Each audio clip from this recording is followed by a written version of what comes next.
میں نے خود نبی مہربان صلی اللہ علیہ وسلم کے قبر مبارک کے قریب نواز شریف صاحب کو پکڑا اور ان سے 2 وعدے لیے تھے. اس وقت وزیر اعظم تھے کہ پاکستان میں سودی نظام ختم کرو اور اوریانی اور فحاشی پر پابندی لگا دو. اللہ کا گھر تھا مسجد نبوی، نبی مہربان صلی اللہ علیہ وسلم کے بالکل قبر مبارک کے قریب. مغرب کا وقت تھا. بلایا آدمی کو، اسٹیٹ بینک کے ڈپٹی گورنر کو، اور وعدہ کیا. واپس آیا. 1 مہینہ، 2 مہینے، 6 مہینے، 9 مہینے گزر گئے اور ان کی حکومت ختم ہو گئی. ان میں سے کسی وعدے پر عمل نہیں کیا. جب وزیر اعظم سود خور ہو، جب وزیر خزانہ سود خور ہو، جب آپ کے قومی اور صوبائی اسمبلی میں سود خور موجود ہو، کیسے ہمارے اور آپ کی کسی ایک کانفرنس سے سود ختم ہو سکتا ہے؟ آج اگر یہ مغربی دنیا، امریکہ، یورپ ہمارے دین کے خلاف ہے، ہمارے مذہب کے خلاف نہیں. اس لیے کہ خود برطانیہ میں 1000 مساجد ہمارے لوگوں نے بنائے ہیں، انہوں نے مخالفت نہیں کی کہ پڑھو نمازیں. جرمنی میں مساجد ہے، فرانس میں مساجد ہے، امریکہ میں مساجد ہے، چائنا میں مساجد ہے، ماسکو میں مساجد ہیں، اور ہمارے بہت سارے لوگوں نے چرچز خرید کر مساجد بنائے ہیں. اور اس معاہدے پر حکومت کا دستخط بھی ہے. یعنی حکومت منع نہیں کرتی ہے کہ آپ کسی چرچ کو خریدے مسجد بنا لے، کسی سینیگاگ کو خرید کر مسجد بنا لے، بلکہ حکومت پروٹیکشن بھی دیتی ہے. ہر سال ان ممالک سے حج کے لیے لوگ آتے ہیں. پاکستان کی حکومت حاجیوں کو جو مراد دیتی ہے، یورپ میں ممالک، امریکی اور بعض ممالک اور بھی اس سے زیادہ مراد دیتی ہے. ہر سال رمضان میں ہمارے یہاں قیمتوں میں اضافہ ہوتا ہے، لیکن خود امریکی صدر وائٹ ہاؤس میں مسلمانوں کو بلاتا ہے. سابق امریکی صدر کی بیٹی چیلسی کلنٹن نے اپنی کتاب میں لکھا ہے کہ جب میں ہم مسلمانوں کو بلاتے ہیں اور اس کے لیے افطار پارٹی کا انتظام کرتے ہیں تو میں بہت انجوائے کرتی ہوں. اس کا مطلب یہ ہے کہ وہ روزوں کے خلاف نہیں ہے. آپ روزے رکھیں، نماز پڑھیں، حج پر جائیں، نکاح جیسے چاہے کریں، پھر کس چیز کے خلاف ہے؟ وہ ان امور کے خلاف ہے جس کی بنیاد پر آپ ان کے معاشی نظام کے مقابلے میں اپنا معاشی نظام پیش کرتے ہیں، ان کے سیاسی نظام کے مقابلے میں اپنا سیاسی نظام پیش کرتے ہیں، ان کے کلچر کے مقابلے میں اپنا کلچر پیش کرتے ہیں، ان کے تعلیمی نظام کے مقابلے میں اپنا تعلیمی نظام پیش کرتے ہیں. تو ہمارا اسلام یہ مذہب نہیں ہے عیسائیت کی طرح، ہندو مت کی طرح. یہ ایک نظام ہے. اس کے آنے سے ایک انقلاب آتا ہے. اب دیکھیے، ایک بادشاہ نے عیسیٰ علیہ صلوٰت و سلام کے مذہب کو قبول کیا، دنیا نے اس کو انقلاب نہیں کہا. انقلاب اسلام کا نام ہے، جو فرد سے لے کر گھر اور گھر سے لے کر معاشرہ اور معاشرے سے لے کر ساری دنیا کو تبدیل کرنے کا اپنے اندر ایک صلاحیت رکھتا ہے. تو میرے پیارے بھائیوں، ان تمام امور میں بنیادی ایک چیز ہے، اس کا نام معیشت ہے. الحاج غلام رسول سے کہنا چاہوں گا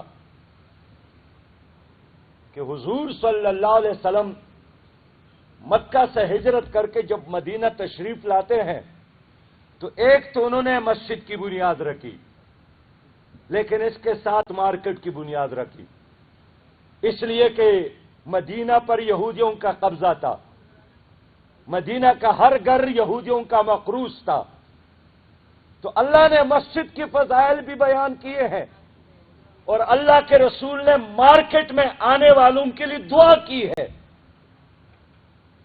اس کا مطلب یہی ہے کہ ایک اسلامی مسجد اللہ کا گھر اور ایک اسلامی معیشت، یہ دونوں جسم اور روح کی طرح ہے۔ یہ نہیں ہو سکتا ہے کہ آدمی کے پیٹ میں سود کا نوالا ہو اور وہ حج کرے اور وہ نماز اور سجدے اور رکوع میں پڑے رہے۔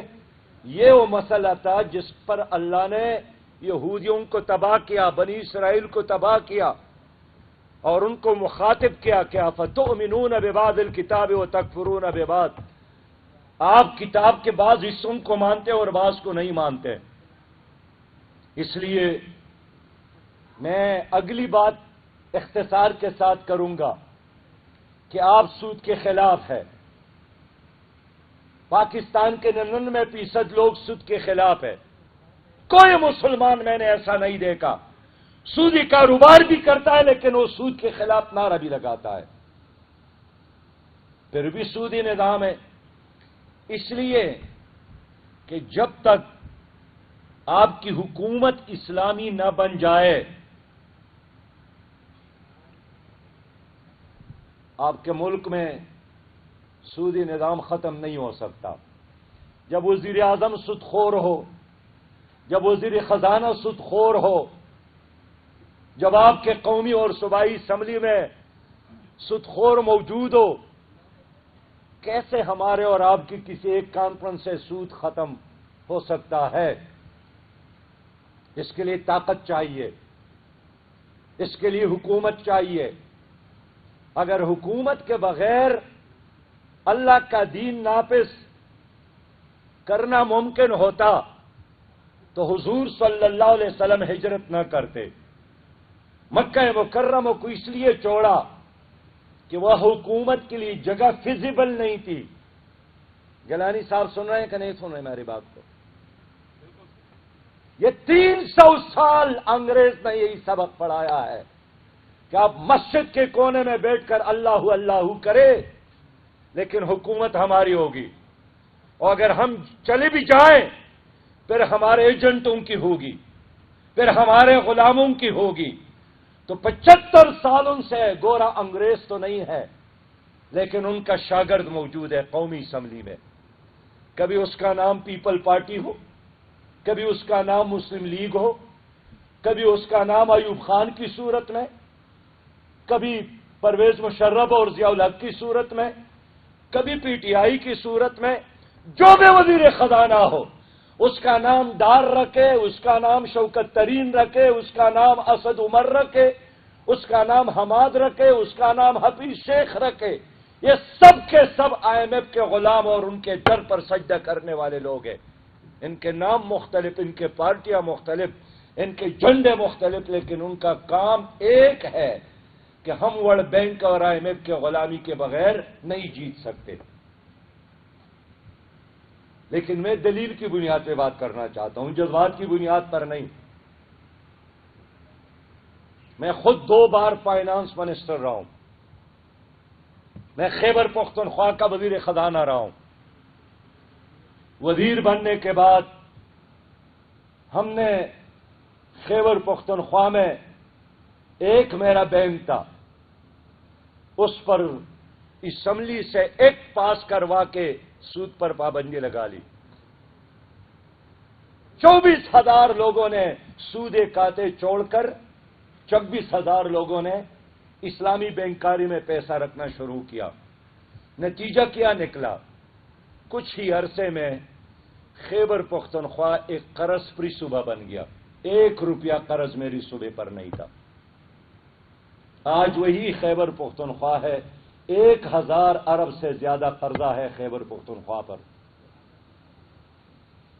اللہ کا وعدہ ہے کہ اگر آپ لوگوں نے میرے اوپر ایمان اور یقین کر لیا، وَلَوْ أَنَّ أَهْلَ الْقُرَىٰ آمَنُوا وَاتَّقَوْا، اور مجھ سے ڈر گئے، لَفَتَحْنَا عَلَيْهِمْ بَرَكَاتٍ مِّنَ السَّمَاءِ وَالْأَرْضِ، تو آسمانوں کے رحمت کے دروازے اور زمینوں کے برکت کے دروازے تمہارے لیے کھول دوں گا۔ میں جب بات کرتا ہوں کہ ہم جذباتی لوگ نہیں ہیں، ہم دلیل کی بنیاد پر بات کرتے ہیں۔ آج بہت ساری یورپی ممالک نے سودی نظام کو چھوڑا کہ یہ ظلم کا استحصال کا نظام ہے۔ خود جاپان میں شرعی سود صفر ہے، کئی ممالک میں شرعی سود صفر پہ آیا ہے اور مسلسل چھوڑ رہے ہیں۔ میں خود جرمنی گیا، جرمنی کی حکومت سے مذاکرات کیے، اور جرمنی بینک کے صدر ترگت اوزول نے مجھے کہا کہ مسٹر حق، مستقبل اس نظام کا ہے جو مسلمانوں کے ساتھ ہے، ہماری اس روایتی بینکاری کا کوئی مستقبل نہیں ہے، مستقبل آپ کا ہے۔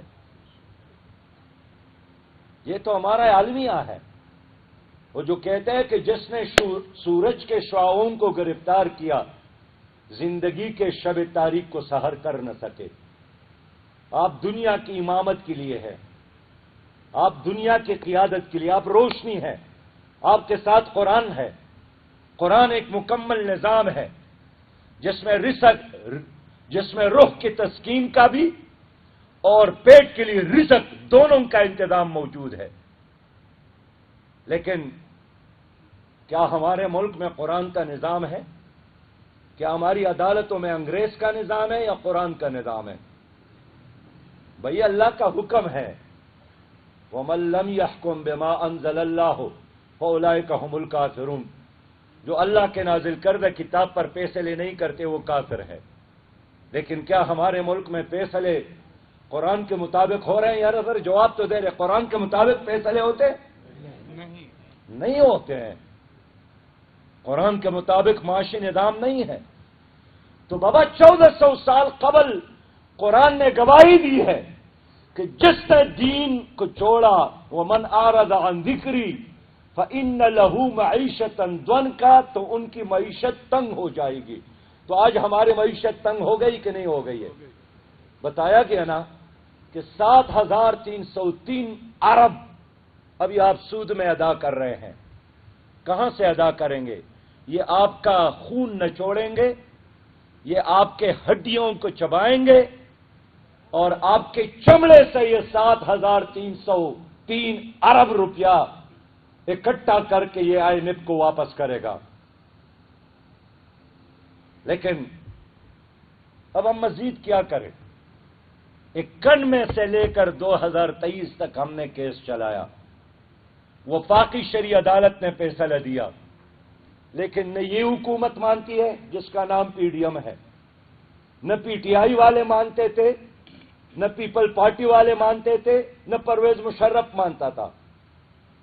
ان کا وکیل بھی ایک تھا، ہم بھی جاتے تھے، ان کا وکیل بھی آتا تھا، ان کا ایک ہی دلیل تھا کہ سود کے بغیر پاکستان نہیں چلتا۔